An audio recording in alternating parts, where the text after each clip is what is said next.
Muy buenas tardes, jóvenes. Espero que, para no ser tan tedioso, obviamente yo sé que ustedes en su tiempo pues están tratando de tomar, pues como todos, ¿no?, lo más importante de cada charla. Pero yo creo que es importante poder abordar estos temas porque hemos tratado de focalizar, entiendo, ¿no?, con el doctor Camacho y su servidor, la utilidad del trabajo, el trabajo de alguna manera sí administrativo, pero que llega a ser bastante técnico y útil, ¿no? Sobre todo profesionistas como ustedes, o cuasi profesionistas como ustedes, que siendo abogados en un momento, y la idea es que todos los que están aquí en esta sala, todos tengan su título y cédula y puedan ejercer como bien lo marca la ley, y esto sea realmente una herramienta, ¿no? Sé que están empezando, entiendo que el doctor Vladimir, también otro historiador al cual reconozco mucho su intención, creo que el poder ustedes que palpen un poquito más allá de lo que nosotros tenemos en los planes en las aulas, les va pues a formar, ¿no?, y a incentivar. El día de hoy, desde mi perspectiva, quiero comentarles la labor archivística, que es técnica, ya la vimos formalmente con el doctor Camacho, tiene muchas utilidades. O sea, tiene muchas utilidades, pero todo depende de la forma en que cada quien lo use. Su servidor, como economista y pues de alguna manera conocedor un poco en materia de fiscalización, que es un tema no necesariamente contable, yo le platico a muchos que pueden ser incluso abogados fiscalistas, una de la actividad principal es la investigación.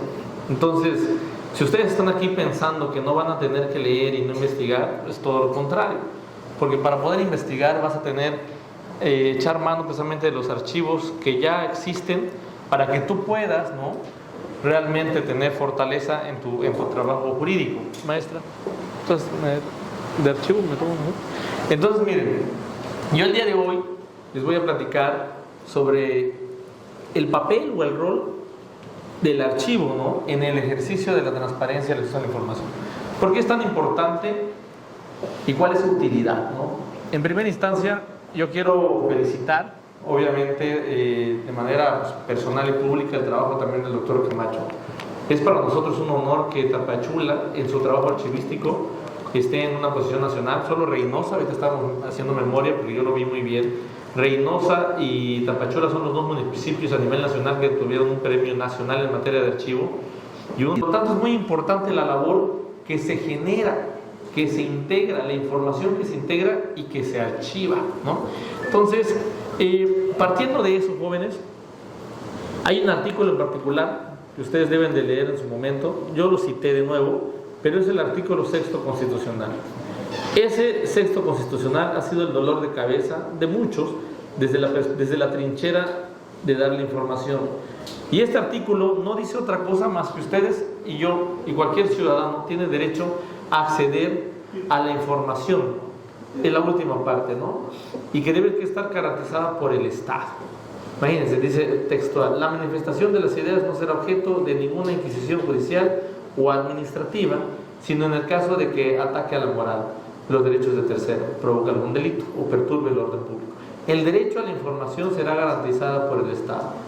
Es entonces que precisamente la transparencia, ¿no?, es una actividad institucional que realizan gobiernos, escuchen, y organizaciones que apoyan precisamente las actividades del gobierno, ¿no? ¿Cuál es la idea? De que pues obviamente no haya secretos o discrecionalidad, ¿no?, y que todo esto abone a la confianza de la ciudadanía. Adelante. Quiero platicarles algo muy interesante, que esto es más visual. En México hemos sido más demócratas que transparentes. Las luchas sociales de manera comunal o de manera o como sociedad, fíjense que hemos sido un país que va de menos a más y que no hemos tenido realmente un orden en la lucha social. Los países primermundistas, por ejemplo, antes de leer esta pequeña cronología, hay países primermundistas europeos como Suiza y Suecia que ni siquiera tienen no tienen leyes de transparencia, no hay leyes de combate a la corrupción. ¿Por qué creen? Porque no hay. Porque no es necesario, porque no están viendo quién llega y se va a robar un peso destinado a una banqueta o un servicio social. No existen. Pero pues no es nuestro caso, ¿no? No es el caso de México. Entonces, lo que sí debemos de conocer es que en 1917, ¿no?, partiendo de la formación de este artículo, ¿no?, se reformó en el 77, en el cual se permite que, o se exige, ¿no?, se busca que haya información del Estado. Hablamos del 77, pero pasaron 25 años, ¿no?, para que pudiera crearse la primera ley de transparencia, que se la llama Ley Federal de Acceso a la Información. Formalmente no era transparencia, era Ley Federal de Acceso a la Información. Entonces, pasaron 25 años donde la gente, pues, preguntaba, pero no había, ¿no? Y simplemente, pues, no teníamos la forma, o no, las sociedades entonces no tenían la forma, antes del 2002, de poder saber con un documento en mano en qué se había ejecutado un presupuesto, a quién se le había dado un contrato de una obra o un contrato de un servicio médico. No había forma o evidencia, como ustedes comentaron, para poder constatar el ejercicio de un gobierno. Es bien interesante porque coincide con lo que nos dijo el doctor Camacho. Se quemaban los papeles cada vez que terminaba un sexenio, un gobierno federal, o los gobiernos estatales o municipales. Porque al final de cuentas recordemos que nuestra historia de México viene de un contexto más social y pasó a un modelo económico capitalista desde los 88-89. Entonces había mucho que ocultar, en pocas palabras. Y recuerden que aquel que no conoce su historia está condenado a repetirla. Entonces, eso es lo interesante de esto, que México ha vivido un modelo de cambio de sociedad. Y la gran aliada fue, pues, la ley, lo que ustedes se supone que tienen que estar estudiando cada día, las leyes. Se tuvo que legislar una ley de transparencia. Y la ley de transparencia del 2002 fue un pequeño intento, ¿no?, de dar fuerza a que alguien preguntara, oye, ¿y en qué gastaste esto? ¿Y por qué le diste un contrato a esta empresa para hacer una banqueta? Porque les quiero decir algo, México, desde su fundación, e históricamente así está, siempre ha habido un trabajo administrativo y de gobierno, siempre ha habido presupuesto, recaudación, siempre ha habido esta forma en que se hace gobierno. ¿Y por qué fijarnos en los gobiernos? Pues muy sencillo, porque todos nosotros somos parte de un modelo republicano, donde todos nosotros somos parte de una sociedad y tenemos que pagar un impuesto para tener servicios, y así sucesivamente. Yo quiero comentarles que todos ustedes como abogados deberían estar muy interesados no solo en qué hacen los gobiernos, sino en cómo lo hacen, porque la idea es mejorar los procesos jurídicos y administrativos. Porque créanme algo, los gobiernos municipales, estatales y federales, y las universidades que tienen una ley orgánica y son autónomas, y las organizaciones que dependen de alguna manera de un nivel de gobierno, que pueden ser paraestatales, no se mandan solas, se hacen a través de leyes. Y las leyes las hacen los congresos. Y es bien interesante, yo se lo comento a mis alumnos, las leyes no se hacen en un despacho jurídico, se hacen en las cámaras legislativas, pero son las que usan los abogados, los juristas, para precisamente poder cambiar esas y adecuarlas a la realidad. Han ido cambiando, obviamente. El tema de transparencia no tendría realmente importancia si no tuviéramos un gran respaldo, que es la evidencia, como bien lo comentaron, los archivos, un documento que nos diga de hace 5, 10, 15, 20 años cómo se hicieron las cosas, por qué se hicieron las cosas, para qué se hicieron las cosas, para qué sector se hizo eso. Esas son las grandes preguntas. Entonces, esa es una pequeña línea del tiempo, y en pocas palabras, pasando por el 2002, donde empezó todo, yo les quiero hablar de la 2016, que es lo que realmente vale la pena. Se publica una ley en el cual se reforma incluso en los 2017, en el cual pasamos de 20 obligaciones comunes, o sea, a los gobiernos municipales y estatales y federales se les pedía que hubieran 20 tipos de información, por así llamarlo, a 49. Se creó en ese momento, desde el 2014, que se crea el IFAI, el Instituto Federal de Acceso a la Información, hoy se llama INAI, Instituto Nacional de Transparencia y Acceso a la Información Pública de México. Es un órgano garante que lo que busca es precisamente haya información pública. Pero entonces, pasando esto, la transparencia, todo esto, tiene que tener una base. Y la base son los archivos. Tú no puedes otorgar información a mano. Si alguien pregunta, oye, yo quiero saber cuál es el presupuesto que ejerció en mi calle, en mi casa, se pavimentó, yo quiero saber cuánto costó. Pues no voy a agarrar un papel y a mano y ponerle, fue esto, ¿no? Y te lo paso. No, la ley de transparencia pide que en el contexto de la ley de archivos, ¿no?, se hagan archivos de ese tema. Y en este caso, pues la ley de archivos es la que precisamente nos ha permitido, ¿no?, tener la información adecuada. El artículo 2 de la ley dice que la presente ley es de observancia obligatoria para servidores públicos federales, ¿no?, a que se refiere al artículo 108 de la Constitución Política de los Estados Unidos Mexicanos. ¿Qué dice el artículo 13 de la Ley General de Archivos? ¿No? Que los sujetos obligados deberán contar con los instrumentos de control y consulta archivística. ¿Qué es el sujeto obligado? Lo platicó hace el doctor Dorino. Bueno, el sujeto obligado es esa palabra, son dos palabras, sujeto obligado, que se refiere a todo aquel que tiene la obligación de dar información. ¿Quiénes tienen la obligación de dar información? Los 3 tipos de gobiernos, las universidades autónomas, ¿quién más? Los sindicatos, los partidos políticos, todo aquel que recibe presupuesto público.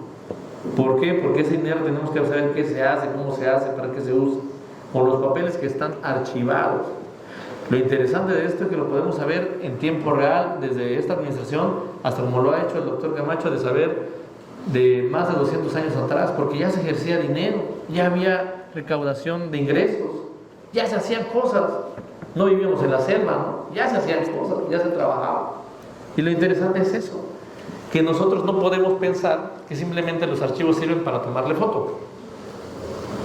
No, sirven para utilizarlos, para hacer investigación o simplemente para poder establecer un cambio en los procedimientos o en la forma que se están decidiendo actualmente las cosas. Eso es muy válido, ¿no? Entonces, la ley de archivos nos permite tener un fundamento. Ahí vamos a encontrar la información y va a estar ordenada, como bien lo ha hecho el doctor, porque la idea es que no esté desordenada. Ahora bien, ¿qué tiene entonces de manera más directa que ofrecer estos dos términos? Transparencia y acceso a la información y la parte de archivos. Nos vamos a ir al segundo punto, ¿no? ¿Cómo se vinculan los archivos con la transparencia? Pues muy sencillo. Los sistemas nacionales de transparencia, archivo y anticorrupción se vinculan precisamente para que haya una formalidad en el acceso a la información, ¿no? Y dar información no es otra cosa más que es un ejercicio de rendición de cuentas. De tal manera que todos los servidores públicos tienen que estar conscientes de eso. Actualmente cumplimos 49 obligaciones, todos los municipios y todos los gobiernos estatales y el gobierno federal, que es uno, ¿no? Antes eran 20, les comentaba. Van desde actas de cabildo hasta contratos de obra pública, y puedes encontrar incluso que hicieron hace, no sé, 2 años. Les voy a comentar algo muy interesante. Nosotros en materia de transparencia en el ayuntamiento hemos rescatado históricos de documentos en trámite, no de históricos, de documentos en trámite desde el 2004. En 2004 ustedes creo que estaban en secundaria, ¿no? Quizás, no sé, estaban... no había nacido. Ya había obra, ya había ejercicio del recurso, ya había todo, ¿no? Imagínense, no habían nacido, pero pueden consultarlos, como dice el doctor. Así que cuando nací se hizo en la calle de la otra colonia, ¿no? Quién sabe, o sea, mi papá conoció a mi mamá el día que inauguraron la calle hace 20 años. Todo eso existe, jóvenes, y existe gracias a este andamiaje jurídico. Quiero comentar lo siguiente. En ese sentido, porque puede parecer bastante idílico, o sea, bastante utópico pensar que todo puede sonar muy bonito, pero créanme que son esfuerzos que han llevado su tiempo. ¿Por qué nos complementamos? Porque simplemente para que haya transparencia, acceso a la información, o haya un combate como tal, aquella desinformación, si lo queremos ver así, es que podamos nosotros, ¿no?, como ciudadanos, tener información en tiempo real. Todo lo que nosotros generamos como gobiernos, ¿no?, según la ley de transparencia, se tiene que integrar y mostrar Actualmente existe un sitio oficial de este gobierno municipal que es el www.transparencia.tapachula.gov.mx. Ahí tenemos más de 3.500 archivos de trámite, entre información financiera, información que tiene que ver con obras públicas y obviamente el tema de cabildo municipal. Y ese es el tema local. Y a nivel nacional tenemos precisamente, que ahí tenemos un acceso directo, una plataforma nacional de transparencia. Ahí es una plataforma que tiene más de 5 millones de documentos de trámite, seguramente históricos hasta el 2005 o 2000. Y estamos hablando de pura información que todavía no se vuelve histórica. Bien interesante. Todavía no se vuelve histórica. Esa información que está albergada ahí se va a volver histórica. Ahí dice, mira, Ayuntamiento de Tapachula y dice año 2023. Así existe de cada municipio de todo el país. Cada gobierno estatal, tú vas acá y le buscas y puedes buscar toda la información de todos los ayuntamientos de Chiapas. Miren, no se alcanza a ver acá, pero aquí sí. Tú buscas, es que no se ve ahí, ¿no? No sale. No sale, perdón. Es que aquí, bueno, estamos aquí vinculados. Pero tú puedes elegir el sujeto obligado, el municipio, el gobierno, etcétera, le das clic y te vas viendo qué tipo de información quieres consultar. Y todo tiene que estar formalmente integrado en materia de archivo. Es decir, no puede haber una información totalmente, ya no lo sigue, a ver, ahí no sé. No sé si es porque se está alejando. Entonces, yo quiero terminar con esta parte. Hablar de archivo es hablar de una herramienta que debe ser útil, ¿no? Ustedes como abogados van a tomar quizás en algún momento antecedentes históricos que los van a encontrar en los documentos históricos y van a tomar fundamentos y motivaciones actuales que lo van a tomar de las herramientas que tenemos. Es bien interesante cómo los documentos de manera archivística estaban de más de 200 años, están todavía integrados y pasan a una plataforma digital, que es lo que estamos tratando de hacer, pero actualmente tenemos estos documentos que, créanme, son vital importancia. En esta plataforma tenemos todos los contratos de obra pública de cada camino, cada obra que se ha realizado en el municipio, pero no solo en este trienio, rescatamos desde el 2000. Y es interesante, sí es interesante, porque ustedes van a poder entender cómo se destina ese recurso. Alguien puede decir, bueno, como abogado, a mí ¿qué me interesa? Bueno, si alguien se inconforma, si algún cliente tiene una inconformidad en ese sentido, tú tienes una base para poder investigar y fundamentar y motivar.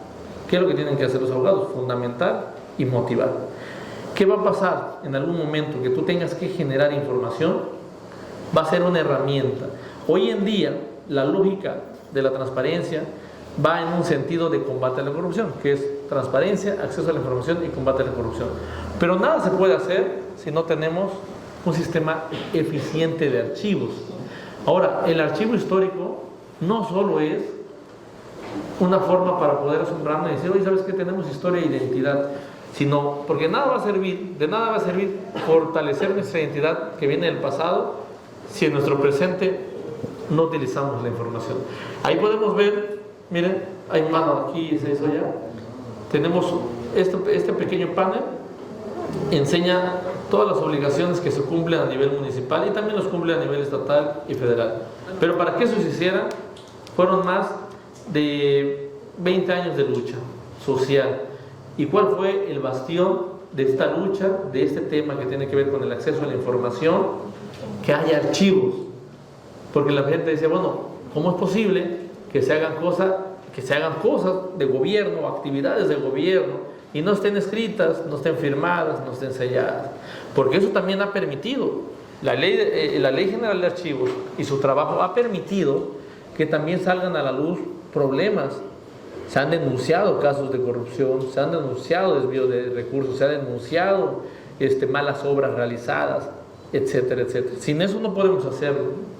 No se puede denunciar si no hay la evidencia. Es necesario que haya una vinculación entre archivos y el combate a la corrupción y la transparencia y el acceso a la información. Así es.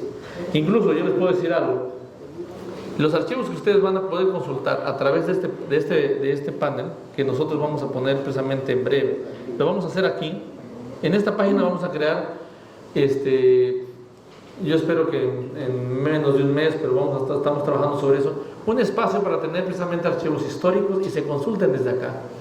Y lo va a consultar cualquier persona, porque es algo muy interesante. La ley de transparencia dice que el derecho al acceso a la información ya no es nacional, o sea, es universal. Cualquier persona de cualquier país puede consultar un archivo histórico de Tapachula para hacer investigación o para proponer un proyecto que tal vez ellos no tengan. ¿Y cuál va a ser la base?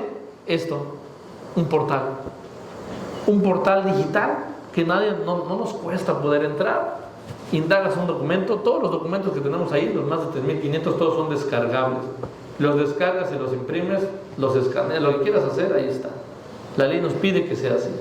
Y así van a estar estos.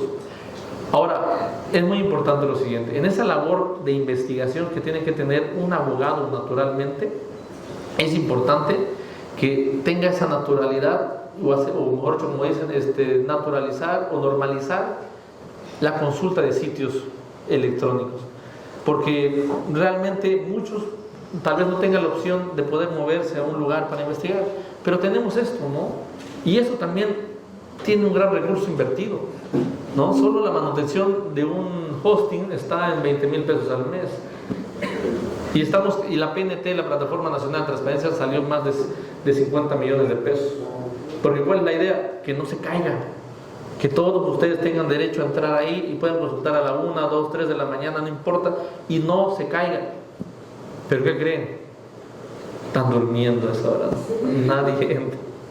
Es bien curioso, porque para eso están hechos, para que puedan ustedes investigar, para que lo utilicen, ¿no? Yo sé que TikTok y Facebook es muy, muy, muy atractivo, pero estos sitios es donde está la información que ustedes van a utilizar para su futura tesis, para su futura portal de evidencias, e incluso, ¿no?, para su proyecto para maestría o su doctorado.